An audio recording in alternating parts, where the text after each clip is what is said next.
So what do you get when you have a decades-old mystery, an Irish girl, an American guy, and an English woman? Well, you get this Netflix show, Bodkin. Focusing on true crime podcaster Gilbert, we saw Dove, Emmy, and himself head to a small town in Ireland called Bodkin to investigate a case that was never solved, which centered around 3 people going missing on the night of a famous festival called Samhain. However, only one of those people returned, but his memory proved to provide no clarity on the night in question. So who was responsible for the missing people, and do all of the podcasters make it out of the hostile environment alive? Well, let's jump into the video and discuss all that there was to take away from the show.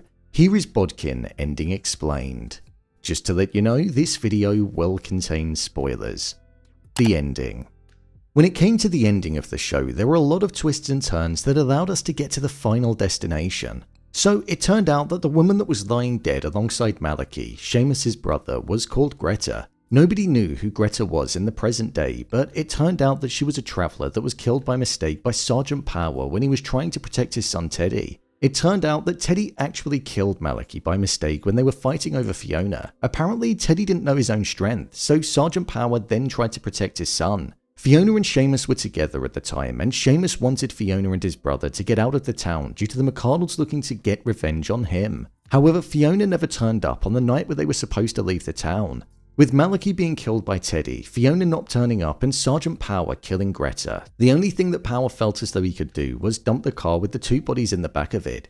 So that was pretty much what provided the answer to the decades-old mystery of 2 of the 3 missing people in Bodkin. Greta went undetected because she was a traveller that moved around a lot, hence why nobody really wondered where she was. I'm not gonna lie, considering that Sergeant Power was a police officer, you'd have thought that maybe he would have thought about disposing of the car somewhere that it couldn't have been found so easily. I mean, it didn't sink far at all. I'm actually surprised that nobody stumbled across it before it was found, as it really wasn't that difficult. With Fiona's body not being found, that left one burning question: where was she?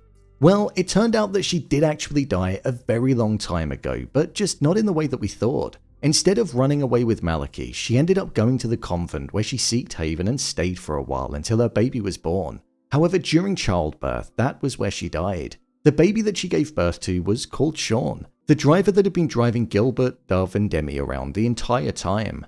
Seamus was also the father of Sean, but Fiona's wish was for Seamus to never know anything about his son, as she wanted him to be out of the world of crime that he operated in. Sean never knew of his mother and father's origin, and he believed that his mother was Romanian and he was adopted, but obviously that wasn't the case. In the climax of the finale, Seamus had planted explosives all underneath the grounds of the festival and was prepared to blow it up, and that was something that he actually chose to do. Seamus wanted a life of peace and quiet and didn't want his story to be told. This was due to the past that he had and the trouble that he was caught up in. But with the arrival of the podcasters, the complete opposite was happening. Everything was just resurfacing. With Seamus detonating the explosion, Dove and Emmy thought that Gilbert was killed as he was previously trapped underground with the Semtex. However, we saw that he managed to escape. Dove was in tears on the ground digging for him, something which showed that she'd actually grown close to him and grew to care about him. It seemed as though the explosion served as a distraction for Seamus and the McCardles to get away. We didn't see what happened to him, I suppose just like what happened in his previous life. Maybe he escaped and planned on setting up a new identity, or maybe the McCardles got him and finally got the revenge that had been decades in the making. The final moments of the series concluded with Gilbert giving up on the story for the podcast, even though it was complete and would probably be a massive hit. He felt as though the trip to Bodkin changed him in a way that he didn't like. He lied, manipulated, and cheated people. He was essentially acting like Dove, something that he was always so against, so it spared him on to find a new story to tell. This podcast was supposed to be a saving grace in the sense that his life was falling apart, and this was the only thing that was giving it structure.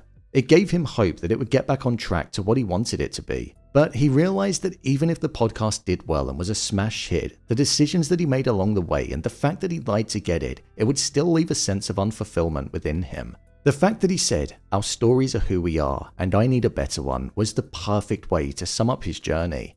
With regards to Emmy, she was somebody who I would say was quite soft in her approach with people, and she played by the rules. Not as much as Gilbert, but she was nowhere near as blunt and harsh as what Dove was. Right at the end of the series, we saw that she went for an interview with Dove's boss, and she was firm, confident, and almost had this new mentality in her approach. It showed that she definitely learned from Dove and took the positive parts of her personality with her, meaning that she also learned a lesson, just like Gilbert. Dove took over the voiceover and narration that Gilbert had done throughout the entirety of the show, which does make me think that there could be a season 2 on the cards which has Dove leading. We saw that she stayed in Ireland and she had an audio recording device, something that it felt like she would have never had before because she always looked down on Gilbert for being a podcaster and didn't call him an investigative journalist. But it seemed as though the way he was had left his mark on her and she maybe fell in love with the art of telling the story, something which she didn't really have before. It was all about just solving the case. All of these characters grew, developed, and changed for the better by the end, which was something which was actually really good to see, showing that even light can come out of pure darkness. My review of the show. I'm in two minds about this show. I thought there were elements of it that were really good, and I thought the growth of certain characters was also really good too, but there were just parts of it that just didn't quite do it for me. When it came to the pacing of the show, I thought it worked quite well, but I feel like an episode could have been shaved off of it. I don't think we needed 7 episodes. I also felt like the story was complicatedly complex just for the sake of it in certain parts. With regards to the characters, I think Gilbert was definitely my favourite. He was performed really well, and the comedic yet serious and passionate edge that would come out from time to time really allowed him to feel human, because we all felt what he wanted to feel in those moments. When it came to Dove, however, I really couldn't connect with her and grew to dislike her from quite early on in the show.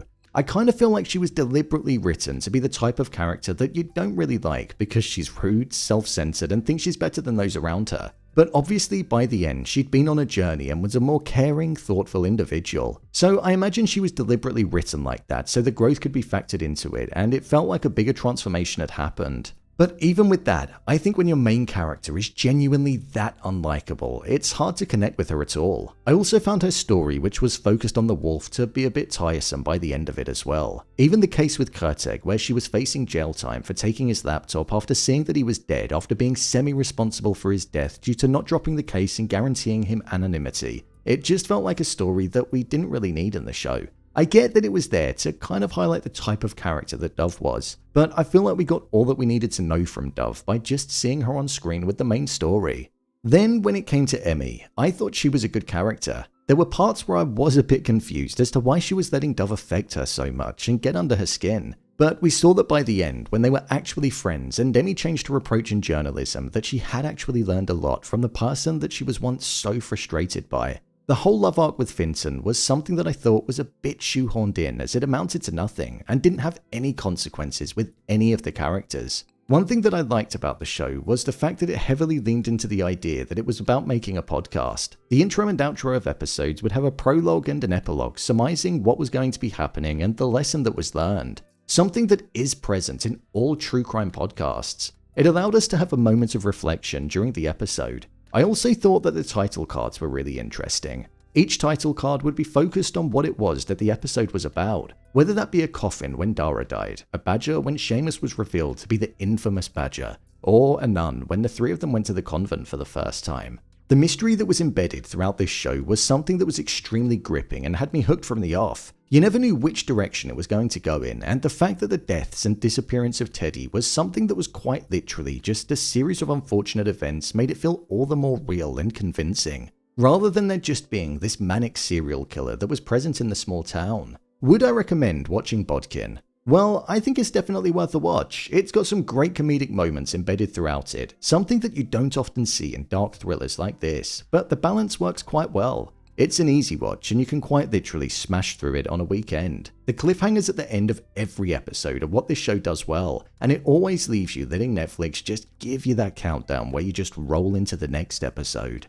So, there you have it, Bodkin Ending Explained.